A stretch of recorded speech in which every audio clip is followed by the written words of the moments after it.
Maybach. Yes, Maybach is correct. Well, Chantel Maybach, welcome to the show. This is the Grizzled Geologist podcast. I'm your host, Keith Carden.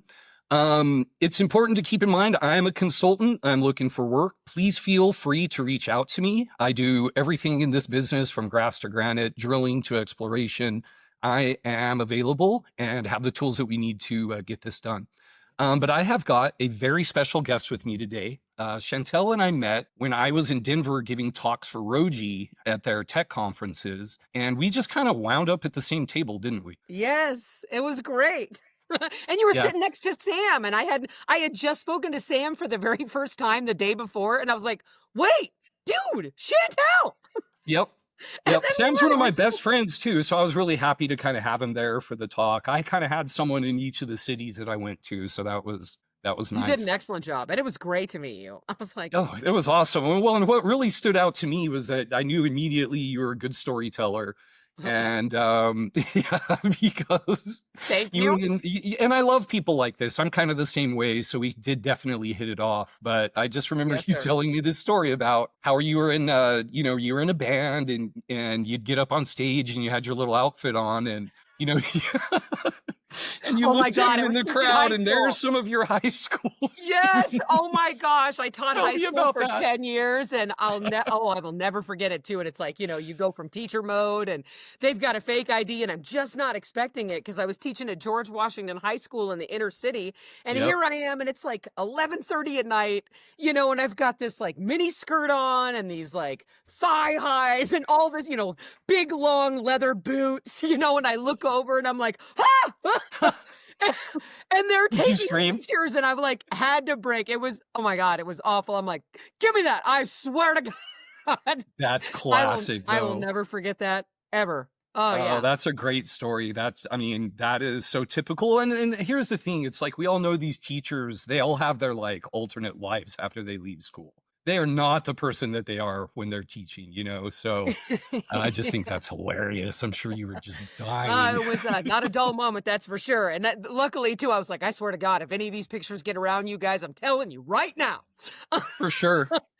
Luckily, that was such a good story. I was very well revered, so luckily that didn't, the word spread, don't get me wrong. And I was like, hey, I'm singing in a band. Many of them knew, but again, just to go from, professional garb to, this is my jam, Yeah. This is my outlet. Well, I'm sure they respected it and liked it. That puts you to more like legendary status, right? This is why I don't throat punch you, because this is an outlet for me, so. Yep. No, that's exactly right. No, that's what I'm saying. These teachers have to like go off and live their life after school, wrestling all these kids all day. Man, thanks. Well, listen, I really appreciate you inviting me on. It's very kind of you, and it's a pleasure to be here. And just know that I'm appreciative. And I really had some questions for you. Sure. We met, we got to spend a little bit of time at the table and get to know each other just a little bit. But how did you come about the Grizzled Geologist, the podcast? I'm like, wait, what? Tell me about that. Well, I will give you a little bit of a backstory. In terms of the podcast, that was really a snap decision. I've been telling people this recently. This podcast happened. I didn't do it. I got sucked into the podcast. Like, the podcast is its own thing. It's not even about me. It's about people like you. It's about this business. It's about filling a space to let the people in our circle have a voice, have something to listen to. And like I said before, I would have never done this if there was someone who was already in this space doing it. There's not. There's other podcasts, but nobody's talking to engineers, drillers, geologists, geosteers. And I'm learning about myself as we go here too. But, I've been the last 6 years been making money with the geosteering, but I've got a lot of other technical things that I'm into that are kind of starting to bear fruit. It looks like I found a little bit of a side gig for now, which is really good. Nice. But how, that is a good question, the grizzled part, right? Yeah. Hey, by the way, so with the kids today, grizzled means, like all cut up. So does that mean all cut up? Oh, yeah. It's no. Grizzled. That is true. Actually, I'm not trying to brag, right? But I'm ripped. That's right. Hey, I'm like, oh, hey, all right, let's go. But no, actually, so the peppered beard, like a grizzled beard, is kind of where it came from. But where it really came from is a very, very almost impossible to find Saturday Night Live skit that had Robert Duvall and Norm Macdonald in it. And, I don't even remember any of the specific phrases or anything like that, but it was just a bunch of grumpy old men standing behind the talk show podiums, and the host would ask them these questions like, so say a kid came into your front yard, what would you do? And so it would go down the line, and whoever was the grumpiest would get the most points. And so, yeah, and so I was going to say, you said it, and my That's so mudlogger, not like Kevin, you, though. You are Kevin not Bake said, grumpy like I'm at not all. grumpy, but I actually kind of am, but not, not here on the show. And it's not really grumpy, but when you really get to know me, I have like an insanely dark sense of humor. And so when that kind of starts to bear fruit, and, the grizzle, and I'm tired, and it's usually about how like crappy my life is going, or like, the reality of the situation of what people are really selling us. And so that's just kind of the origin. And here's the other thing. I did second guess it. Like, what am I going to come up with? And you can confirm or deny this. It's catchy. Nobody else is using that in the word. And it's something that I had an easy time finding domain names, usernames, and other things like that. So, and here's the other deal. I'm not getting any younger, girl. I'm not getting, the grizzled is going to happen. Let's just call this like a forewarning, or the predicting the future. All right. I'm making my own destiny. Love it. Hey, make your own path. That's right. Yeah. Huh. And had you done any like radio or TV? Never in my life. Zero journalism. I had no plans or intentions of ever doing anything like this. This was not part of the plan. I didn't even think about it. That's my whole point. I was literally on the phone with my friend Matt, who's been here kind of helping me. I'm actually trying to get him to raise some money so we can go drill some wells. Okay. But he just had a baby, and he's an author. He's published, in fact, his book Shale Cash Flow behind me. He's an oilfield survival guide, actually a bestseller on Amazon. So he's an author. He's working on finishing a third book, and maybe we'll raise some money when he comes back. But he's the one that was like, yeah, there's nobody in this space, and you should do the podcast. You should do the podcast. And he started talking about this whole idea. He's like, I've always wanted to drill a well on the moon. And I was like, dude, this is crazy, but okay. I bought a camera and a mic, and we recorded our first episode 2 days later. And if I'm not mistaken, that was a little less than 2 months ago today.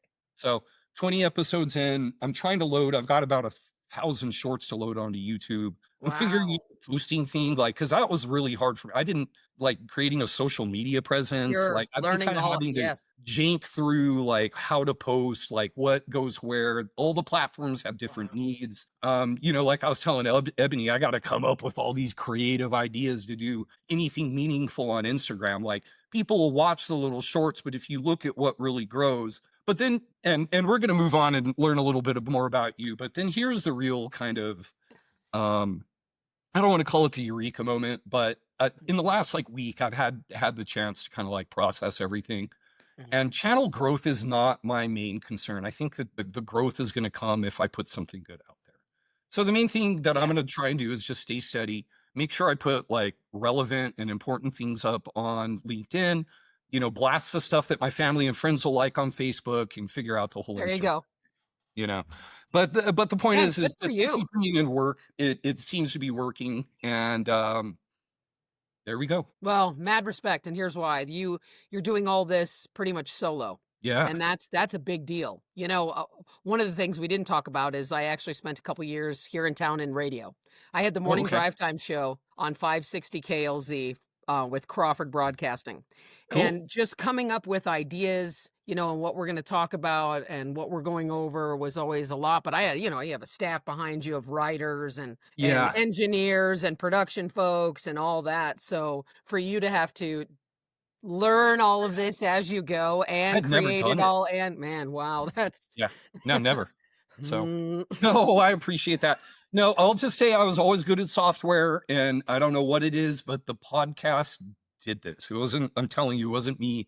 This has kind of taken on a life of its own. And I haven't had any want for guests. That's really surprising because geologists are one of the most introverted individuals ever. Well, and a recruiter just told me that the other day, actually. Like, she liked me because I wasn't an introvert. And I was like, yeah, dude, most of these guys, it is what it is. But what I wanted to do is just really quick, we've done this, and this is, I've got a slate of 25 people still that I have. Wow.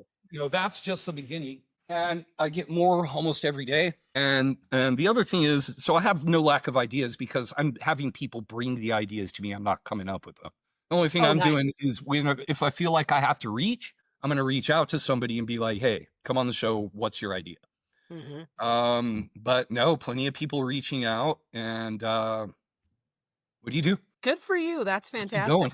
Well, I appreciate the opportunity to just come and hang out and chat with you and learn more about your podcast. I can tell you, this is my first podcast. I've never done a podcast before. Oh, it's going to go well. No, you've got a good presence and energy and stuff. It's going to fly. Well, thanks. For sure.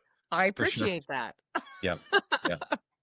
Well, I hope, this program continues to just grow by leaps and bounds and is very successful. Well, thank you. And, that's what I was kind of getting at is I'm not too worried about growth. I mean, the metrics to get to where you're actually making money doing this, I can't stress out about that. I have like real world things that I have to do right. And I can't go all day, every day in the paint with this content creation. Number one, it's not who I am.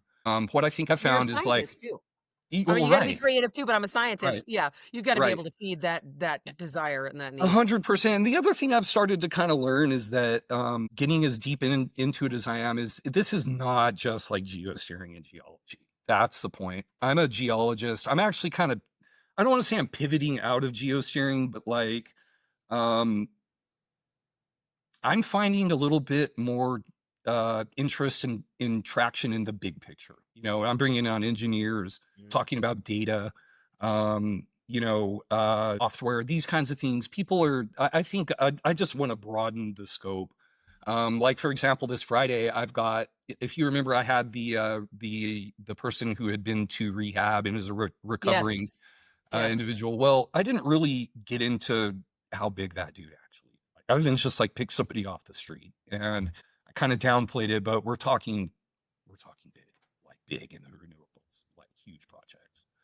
And so I'm having him on Friday to talk about, so I have another concept. You got to watch the video about turning our oilfield brine into usable things instead of just pumping it back in the ground. I've come up with plans to be able to turn that into commodities. And basically this Friday, we're going to be asking him how to raise the money for the first seed capital on that project. Oh, I can't wait.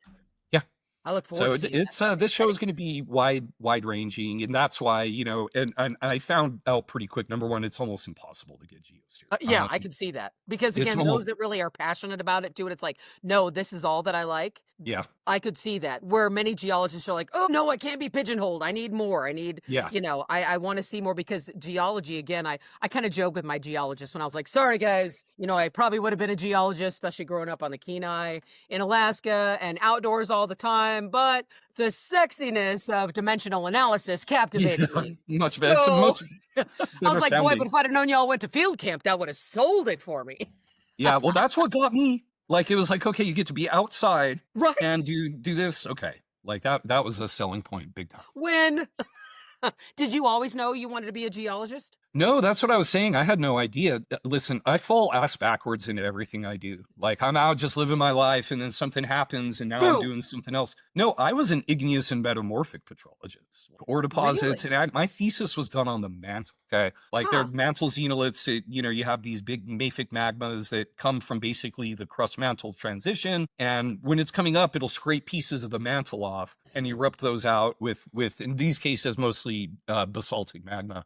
But people like me like to go and find those xenoliths that are included in the lava flow, and I was able to calculate temperatures, pressures, look at the textures of them, and kind of create basically a mantle cross section using seismic velocities, temperatures, and textures to be able to say, hey, we've got a zone of partial melt sitting under, this is basically Southern California. And so we've got, an active magma chamber essentially at the crust mantle boundary.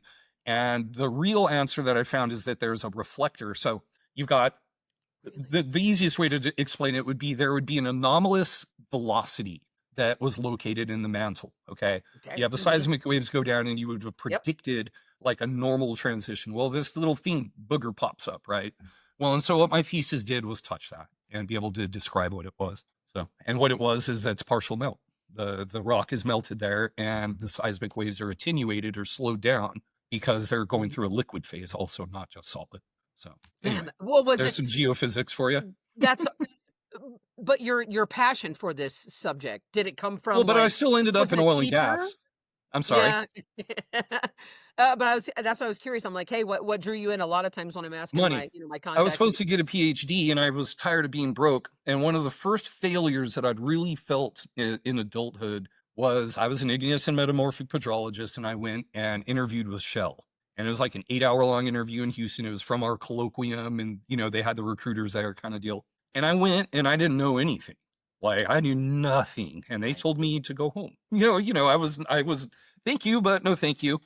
And I remember it devastated. Yeah, Like I sure. wasn't used to not getting it. And so Sure. that made me really think about some of my life choices. And I'd had a bunch of friends, like we had like 6 or 7 people from my graduating class come up and get hired by Sandridge. And they're Okay. making $90,000 a year. And I'm sitting here broke as a joke. I was like, nah, forget it. So I turned myself into the AEPG president at school.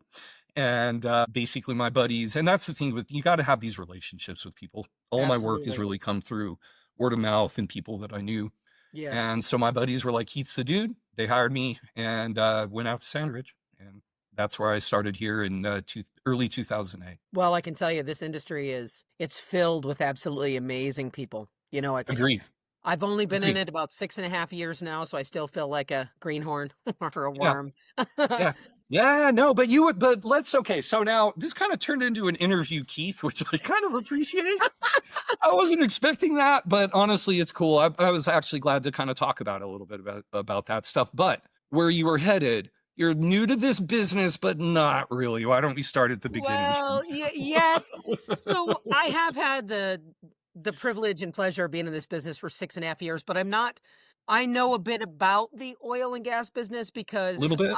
I'm 4th generation. Yeah. So on my maternal side. Okay. So my great grandfather, Frank Cutsinger, started a black pipe yard, Cutsinger Pipe Yard in Enid, Oklahoma. And he was very successful and he opened other pipe yards in Texas. And then in the 60s, so my grandfather at that time then too was living in, still in Enid. He went to OU.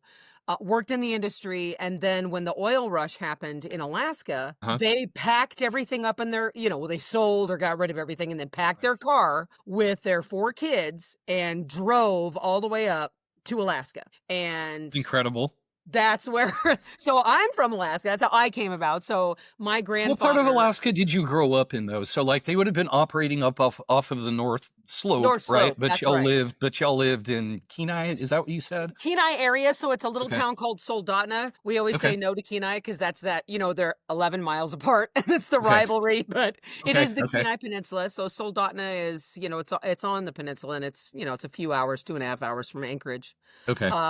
So my grandfather ended up going to work for Tesoro, the refinery, and he was the safety director. Okay. My mom met my dad, who my father ended up working for Neighbors Drilling for 42 years. And where was he? But up there in Alaska at first. Yes, right. The whole time. And was his whole career? His whole career was in Alaska. His whole career was with Neighbors. Darn. And when he started with them, I mean, they were little bitty nobody mom and pop. Yeah, sure. Company and Dad, that's the kind of place if you establish a foothold, they got there early and there was a foothold. I mean, there's not that many shops in town. Like it limits the resources. They can then your family could then develop and grow their shipping and all that kind of stuff with the revenue from the people having to go to them. So anyways, that's really cool. I like places that have rushes, right? Gold rushes, oil rushes. Well, it's always the vendors that actually make the money, That's fact. Yep. Well, and that's kind of what I knew. So my pop, he started out just, started out on rigs and he did everything and spent most of his career actually as a tool pusher. Okay. And, drillers and tool pushers are never like this, out in public, but at home it's like, oh, I drilled all the fastest wells in Alaska. And you're like, yeah, whatever. Mhm. And Mhm. then when I got into the business, so, it's like I purposely did not get into the industry and not for any other reason. I mean, I'm a huge oil and gas fan. It's been great to my family for generations. My Yeah. dad, Bill Bixby, his brother, Jerry Bixby, worked with BP his entire career up there and was Okay. wonderful to him. Uncle with Conoco, yada, yada, yada, right? Yeah. Yeah. But I thought I was like, everyone gets a job because you're Bob Cutsingers, or Bill Bixby, or, Listen, I which is appreciate this about you because I was one of the kids that didn't have any hookups. And so to me, listen, if you have those things, it's wonderful, good for you. But I appreciate, just again, coming from kind of the opposite of that, I appreciate the people that break free and become themselves. yes. It was one of those two where like, I'm not riding the coattails of my Yeah, dad, I my like uncle, that. my grandfather, and all that. So I did a lot That of shows different in your things. personality. I like that. Well, thanks. Well, and it's funny when you said to you, you're like, I met you right away. It was like, you are a great storyteller. And oh my gosh, I don't know if you've ever met this guy, but Alec Duncan, former Mhm. Anadarko, now Oxy, was Okay. one of the first guys that I met when I came to work for Columbine. And when I came to work, so in the oil and gas business, flash forward. So before this, I taught high school for 10 years. Before Okay. that, I was on the radio. I've worked in sales. I mean, I've done all these different things. And like you, I kind of ass fell into it. It's like, Yeah, he's what am I going to just do now? yeah, yeah. I've kind of learned to flow with the universe a little bit. Like if an Absolutely. opportunity, if anything, I'm an opportunist. Like I'll see Absolutely. the opportunity and I'll jump on it. So Well, when you said that, it reminded me. So, lo and behold, I meet Alec Duncan, and I'm just a huge fan. Just adore the guy, and we're talking stories and everything. And what initially got our conversation going is he's like, "Wait, it was when the bomb cyclone happened in Denver." And I'm from, we had like 3 inches or something stupid. And I'd said something in the email, I was like, oh, this bomb cyclone. I'm like, I'm from Alaska. We call this like Tuesday or something. right. Lo and behold, we start interacting and he's like, wait, you're from Alaska. Where are you from? And I talk about that. We finally end up getting together for coffee. And lo and behold, he worked for my Uncle Jerry in Alaska. I had no idea how Yep. interconnected. Here's what I'm thinking too. Like, I get into the oil and gas business. I didn't tell anyone till after the fact, and Okay. I called my dad and I was like, so, I joined the oil patch. And he's like, what are you doing? Who are you working for? And I said, Columbine Logging. And I quote, he goes, can't be that good. I don't know who they are. Uh, Such a well, driller they didn't tool have much pusher, of an right? Alaska presence in '63, Right. but I'm like, that's because we're not there. Hello. Anyway, so and is Alec he Duncan still and in I are. Alaska or have they moved? Or is he still with us? Oh Your yeah. dad? Oh yeah. Okay. Pop's Is still he with us. still in Oh, Alaska or is he down with you guys? no, he's still. I head back to Alaska. I just got back not long ago. No, all my Okay. paternal Oh, I saw family's your still. picture actually on LinkedIn. You had one of them Oh from one of yes. the Fords or something like that. Oh yeah, I was fishing. Yeah. Fishing. Well, that day we got skunked by king salmon. Man, we're in Kachemak Bay, and I'm with my Uncle Jerry, my dad, and oh my God, listening to these two guys just. I Yeah, yeah, actually yeah. texted my boss first thing in the morning because even though people like us are really communicative in Yeah. the morning, I'm just Yeah. like, sup, Oh, really? and they are like. Oh no! As soon as that sun comes up, I'm like that too. Oh my I'm like goodness. So that I'm too. I'll cracking talk your up. ear off. I just need to We go to got the other room where I'll want to talk. That's so awesome. See, that's one of the great things when our CEO Eric Shearer and I, when we first started traveling together too, and it was like, we get Airbnb houses when all of us start traveling together, and I thought, oh God, I love these folks, and I truly do. I've never worked with a better team of people. That's Right. one of the things Columbine. It's like as long as it's up to me, I'll never do anything else. I've liked everybody I've met for sure. Oh, they're phenomenal. I mean, I've had the privilege of working with a lot of good people, different Yeah. people in the past, but I've never worked with a team of individuals that's so stellar. I mean, we really, it's a family. We love each other. We still have moments when I'm like, I want Well, to that's a throat family punch you too. right now, but Yeah. it's authentic, it's genuine. We have a culture that's unlike anything I've seen, but that also flashes back to I haven't worked obviously in every industry, but I've had the privilege of working in trucking and air freight and pharmaceuticals and chemicals and media and It's a little bit. education. Now, and now oil and gas. And here's the difference. Because our industry is so volatile, and it's always been that peak, valley, not like we saw, obviously, 420 when we went negative. That's another story. Oh my God. That was I crazy. called my We were dad. hedged. That mean we made money that day. But Oh, the crazy thing was I called my dad because I didn't know what to say to my geos, right? I'm like, this is not a sales thing. This is how are you doing? What do I say? I don't know what to do. And I called my dad, and he's out fishing. He's out of Homer, and which is great too. We have cell he's coverage. out of Homer. Oh yeah. So which is where we were in Katchamack Bay when we got skunked by king salmon that day. Y'all went all the way. All the way. Anyway, so I called Pop and was like, Dad, what do I say? I'm like, oil's at negative $40. And he's like, Chantel, are you drinking? And I was like, what? It's 10 o'clock in the morning. No. And he's like, that's not possible. I kid you not. I'm talking to my Pop. I have to like put him on speakerphone, go to Bloomberg, take a screenshot of the negative $40 and text it to him. And I was like, I don't know what to say, Pop. What do I tell these guys? He still said it was bullshit, didn't he? Oh my, yes, that's exactly what he said. And then you know what he does? First time and only time my entire life. And my Pop and I, so he's got 4 kids. We are exactly alike. My father and I are like, oh, we're so the same. And like super aggressive, super hyper, like super dedicated, work really hard, all that stuff. Work hard, play hard. Yeah. Anyway, so he looks at that and he goes, oh shit, I got to call your uncle. Click. And he hangs up. He hung up on me. I was like totally looking for him. And then I could not believe this. It was later that day. Dad sends me this like meme. And it was like a domino with a little bigger domino behind it and a piece of plywood behind it that was a little bit bigger. Like it was dominoes that were all in order, but they kept getting, larger surface area with this white arrow pointing to the first one and went, Chantel enters the industry. And I was like, oh, you're right. This is all my fault. He's like, my God, what? That's cool. That's cute. I love it. I was like, that's good. The difference is like in this industry, as opposed to everything else, getting back to the like being so blessed to work with such amazing people. Yeah. No other industry has gone through or goes through routinely this, right? Yeah. And so there are going to be exceptions and outliers in every situation and scenario. Because this industry does what it does, only the absolute best are left. Because even that doesn't necessarily, the ones that get left doesn't mean they're the best. Let's be clear about it. Yeah, well, there are some that end up leaving for them. You know what I mean? Yeah. They leave because they don't like the volatility. And so, like I said, there's some exceptions. A lot of my geo friends that started with me are real estate agents now. Yes. No, that's exactly right. Well, that you've got to do, and you've got to take care of your family and do what's best for you. And because of that volatility, that's right. However, in my experience from what I've seen, everyone that's left is still, they're phenomenal at what they do. Here's the difference. Yeah.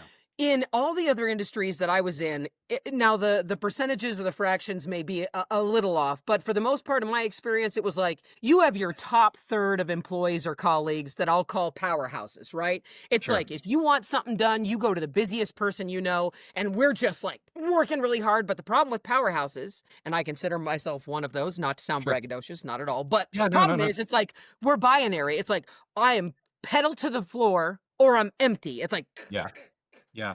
And then you have, and that's about your top third. Then I figure you've got your middle third, which I call workhorses. And I'm married to one of those. Christopher's one. I have some colleagues that are like that as well, that it's like, hey, they are always, you could set your watch by not only their demeanor, but their productivity. Everybody likes them. They're just solid as the day is long. And, they may never produce at this level, but they also don't crash. Right. And everybody loves them.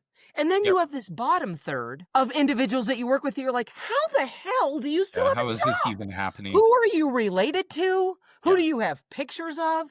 Yeah. And in this industry, I've not seen that. I can tell you in the 6.5 years that I've been doing this, there have been only 3 individuals who shall remain nameless that I have come across that I'm like, no. One guy actually, who shall remain nameless, I sat in his office, and after about 25 minutes, and he's got this big, gigantic desk that's like 4.5 feet across, I actually leaned over and took my card back. And he goes, and I knew I was going to get in trouble. I'd only been with Columbine like not even a year yet. And I knew this kind of guy was going to call my boss. And he's like, what are you doing? I'm like, he's like, you're taking your card. I'm like, yes, I am. Nice. Later. That's funny. That's funny.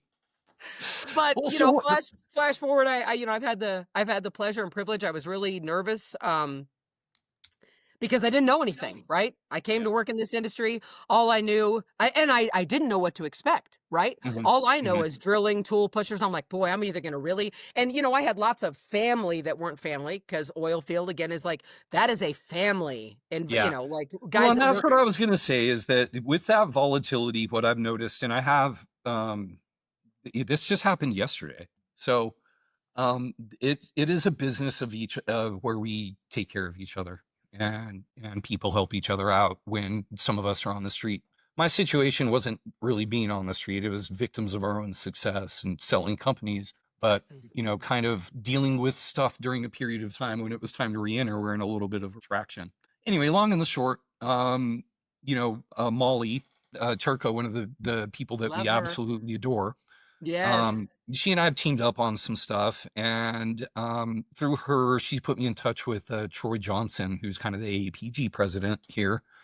And basically, I had lunch with him yesterday, and it was that he was a person that was on the street, for 2-3 years, having to do different stuff, and he wanted to talk about my being unemployed, these kinds of things, and no, it's really touching. And here's another little thing that came from it. I guess I can announce it here. We're going to do an official one next week, but AAPG is sponsoring a booth for the Grizzled Geologist at the AAPG Mid-Con section this fall. I love that. So, man, the Mid-Con section is my absolute. I love it. Yeah, it's fun.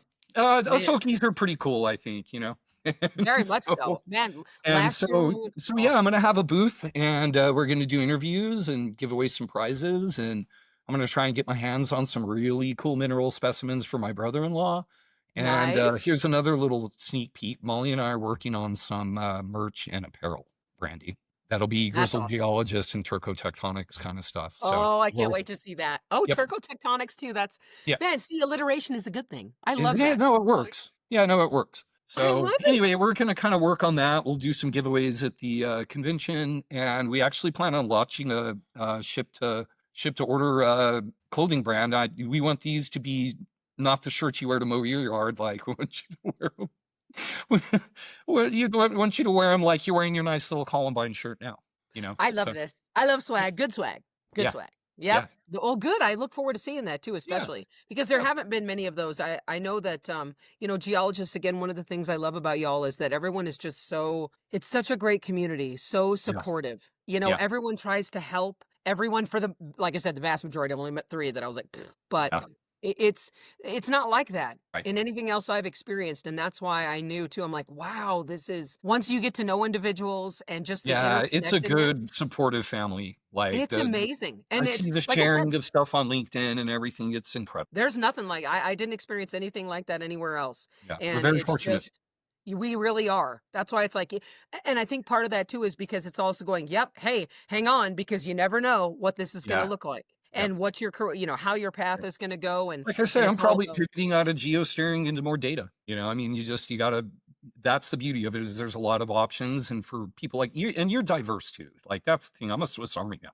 I don't just geosteer. I figured that out and under duress, working for Aubrey McClendon before. I was an explorationist before that, and science guy pulling core, doing those sorts of things. So it's nice to have God bless you. No way. When I sat back in the command center, and our geosteering manager, Lowell Leeper, at first, and I was like, I really want to get to know, explain this to me, and was looking through, and he's like, well, Chantel, it's really taking this squiggly line and matching that squiggly line. I was like, hey, you don't need to dumb it down quite so far. Yeah. But then when I started to really dig into it and look and realizing that there are sections that you can stretch this gamma, shrink this gamma, and this can fit in 3 or 4 different spots. I knew right away. I was like, this job sucks. Oh my God. You need to know what you're doing. Oh, For sure. that's why I have mad respect and am Yeah. so thankful, because it seems like that job to me is always like, everything's good, everything's good. Oh my God, where are we? What's going on? This could be Yeah. hundreds of Yeah. thousands of dollars. We Yeah. might have to, and that just, until you get to like year whatever or Yeah. well number whatever, no way. Oh And my gosh, even that's what I'm then, like, thank God for our geosteerers and our geosteering yeah. team and the mudloggers too. Don't get me wrong, they do an excellent Oh, yeah. job, but that job, no way. Well, Mudlogging it's the on a most rig, important that's thing in the whole oil business. If they don't do their yeah, job, the whole company goes under. So, I yes. mean, it's an underappreciated gig and it's not easy. I've done it. I've never sat towers. I've always done it from the office in terms of managing people or doing it myself. No, it's the real deal. Like I say, this has given me an opportunity to do, whatever comes along. Like I picked up a gig doing some geographics work just the other day. So, That's there we go. awesome. See, that you're getting fed in all different areas, Yeah, this literally the and podcast is working. figuratively. Show people like you, and hey, look, I need work.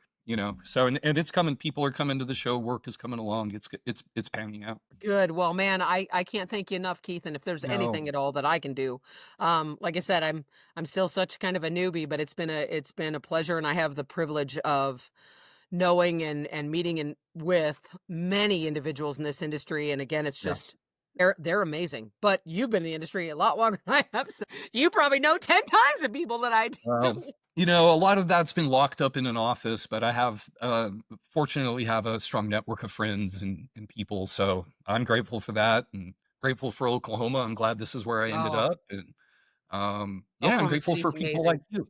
But I think Love we're it. getting there, Chantel. What do you think? Do you have anything to leave us with? Well, I appreciate your time, and I do want to leave the audience with, know that Columbine, we are a mudlogging, geosteering, geosciences service provider. What really sets us apart, what we truly bring to the table, and what differentiates us is that communication is key. It is our primary value-added proposition, and what we really want to do is we just want to be a solution. We want to help. It's one of those where it's like, hey, there are tens, if not hundreds, of competitors that are out there, Yeah. and our desire truly is, how do we make you look even better? How do I help you? What do you Hmm. need? What are you struggling with? We do project-based work now too, that started a few years ago, maybe about 3 years ago, 2.5, 3 years Okay. ago, where it's like, hey, with all these M&As that have happened, there have been, companies that'll come to us and go, hey, I don't have the bandwidth or the time to standardize or normalize this data. Do you think you guys could help us with that? Yeah, You bet. Or, that's hey, great. we just bought all this asset. We have 4,000 wells and the data is bad, if not non-existent. Can you re-steer that? Oh, my geosteers loved me when I did that. Yeah, re-steers are good. Well, But because they're like, they're oh, not stressful. It's not live action. For the company, it's a decent rate of return for the time that it takes to do it. yeah, exactly. So for us, it's just, hey, if you need help, and please call us. Let us know. We'd love to work with you. We Yep. appreciate all of our partners, and the business that we get. And lastly, it's one of those where I had to learn in this business, geologists, you guys are the greatest. But you think in geologic time, and it takes a long time, a To get, lot of time to get that opportunity. yeah. There have been so many of my contacts that are like, I'm like, hey, how are they doing? They're like, 3 out of 5. I'm like, why are you settling for mediocrity? Yeah. Don't do that. Right. We want to work with you. So that's one of those things that I would leave with too is, hey, if you're not getting stellar service, do not settle for mediocrity. We Got are a it. company that is truly passionate about what we do, appreciative of all the business that we have, and we're always looking and asking, how do we get better? How do we Yeah. make you better? And how do we do better? And we don't just do that externally, we do that internally as well. Yeah. All of our Ebony employees. made that clear too. It looks like you guys have a lot of stuff happening that is really progressive. Yeah, and that's because of the leader. I'll tell you, Eric Shearer is our CEO, who's a geologist, been in the business for 27 years. Oh, he probably doesn't want me to say that. Anyway, who's worked all over. But that guy, his leadership, his heart, his dedication, his commitment, I've never seen anything like it. And that's why Awesome. it's like, I will always hope to always get to work with him. That's awesome. Well, Well, thank you listen, for thank you. you go ahead. I appreciate you. Thank you so much, grizzled geologist. Wait, is like curmudgeon? No, ripped, grizzled. I guess I hadn't heard that, but anyway. Well, that's what happens when you teach in the inner city for 10 years. Yeah. Just saying. And when you're not in the inner city for a long time, I don't know all the cool kids' words. My kids aren't quite old enough yet. I So don't now. So Awesome. Well, listen, Keith, I can't thank you enough, sir. It's been an absolute pleasure. And same to you, Chantel. I'm going to go ahead and wrap it up. This is the Grizzled Geologist podcast. Please make sure you hit the subscribe, the like, the notification bell. I'm looking for work. I'm looking for people to come on the show. Geosteers or not, anybody in the industry, engineering, new tech, anything on IT and data systems, you're welcome on this show. This is wide reaching and for everybody in oil and gas. So to all of you VPs out there, we need a raise. We'll catch you next time. Thank you, Keith. You have to work for it. Don't be crazy and work for your money.